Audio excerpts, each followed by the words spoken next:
Hello दोस्तों, मैं उज्जवल कुमार आपका स्वागत करता हूं आपके अपने चैनल चैंपियन स्क्वाड पे।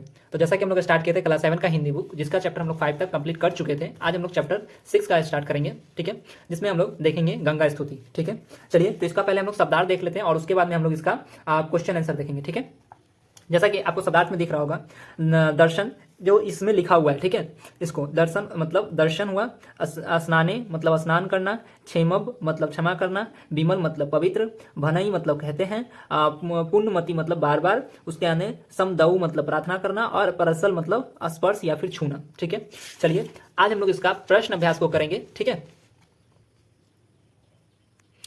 इसमें कह रहा है पाठ से प्रश्न एक कह रहा है, प्रश्न एक कह रहा है गंगा स्तुति कविता के कवि कौन है। चलिए तो इसका हम लोग उत्तर लिखेंगे। तो जैसा कि आपको दिख रहा होगा, गंगा स्तुति कविता के कवि मैथिली कोकिल विद्यापति हैं। ठीक है, इसी प्रकार से प्रश्न 2 हमारा, प्रश्न 3 इस प्रकार से ये रहेगा। ठीक है, चलिए इसको देख लेते हैं। प्रश्न 2 क्या कह रहा है, गंगा के किनारे को छोड़ते समय कवि की आंखों में आंसू क्यों बह रहे थे। जिसका हम लोग उत्तर लिखेंगे, गंगा के किनारे को छोड़ते समय कवि की आंखों से आंसू इसलिए बह रहे थे क्योंकि कवि ने एक महीने तक गंगा के अपार जलराशि के सौंदर्य का अवलोकन किया तथा उसके पवित्र जल को पीकर नया जीवन पाया था, अर्थात आनंद रस की प्राप्ति से वंचित होने के कारण व्यथित हो उठा है। ठीक है, इसलिए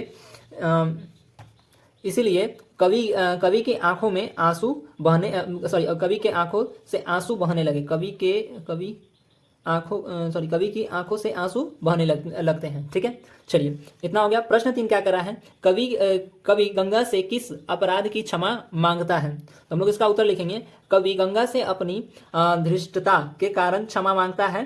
गंगा के निर्मल जल को कवि ने अपने पैरों से स्पर्श कर दिया था, इसलिए कवि को ऐसा महसूस होता है कि ऐसा करके उसने महा अपराध किया है। क्योंकि गंगा के जल को अमृत तुल्य माना गया है, इसके जल के स्पर्श से व्यक्ति के सारे पाप नष्ट हो जाते हैं तथा परम गति की प्राप्ति होती है। इसलिए इस पवित्र जल में पैर रखना स्वार्था अनुचित है। ठीक है, चलिए हम लोग इसका प्रश्न 4 देख ले रहे हैं। प्रश्न 4 क्या कह रहा है उसको, जैसा कि आपको दिख रहा है, प्रश्न 4 में कविता की निम्नलिखित पंक्तियों को पूरा कीजिए।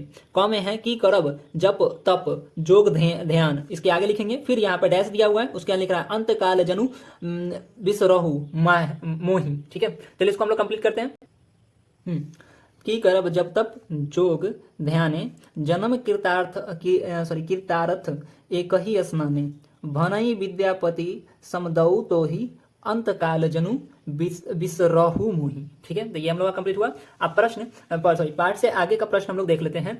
पार्ट से आगे का प्रश्न एक क्या कह रहा है, पार्ट का प्रश्न इस पार्ट का शीर्षक गंगा स्तुति रखा गया है। क्या आप इस शीर्षक से सहमत हैं? यदि हाँ तो क्यों, और नहीं तो क्यों। ठीक है, चलिए इसका हम लोग उत्तर देना है। तो हम लोग इसका उत्तर लिख सकते हैं, प्रस्तुत पाठ का शीर्षक गंगा स्तुति रखा गया है क्योंकि कवि विद्यापति का उद्देश्य गंगा के महत्व को प्रतिपादित करना है। गंगा का वर्णन वेदों ने भी किया है। इसके जल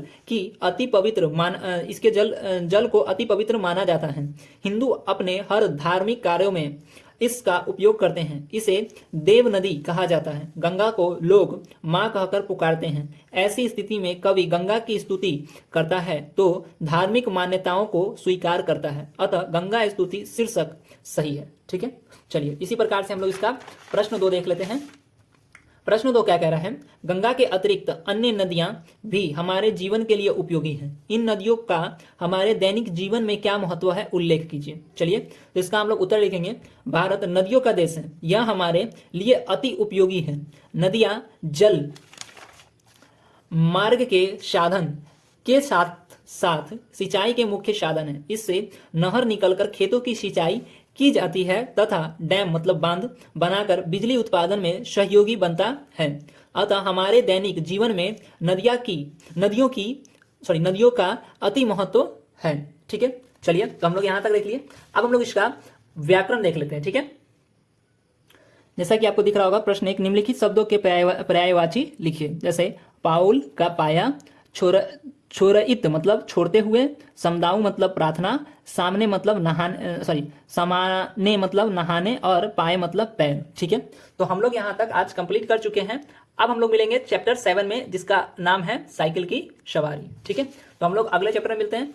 तब तक के लिए आप लोग इस टोटल कंप्लीट चैप्टर को आप लोग बढ़िया से पढ़ लीजिएगा। अगर आप लोग को वीडियो अच्छा लगा है तो लाइक कीजिए, कमेंट कीजिए जहां पे सजेस्ट करना है, और साथ के साथ सब्सक्राइब कर लीजिए चैनल को और अपने दोस्तों के साथ शेयर कर दीजिए। ठीक है, जिससे कि आने वाले समय में आप लोग को वीडियो प्रॉपर मिल सके। अगर आप लोग पिछला वीडियो हमने देखे हैं तो डिस्क्रिप्शन में लिंक मिल जाएगा, आप वहां से जाकर के देख सकते हो। तब तक के लिए आपसे धन्यवाद।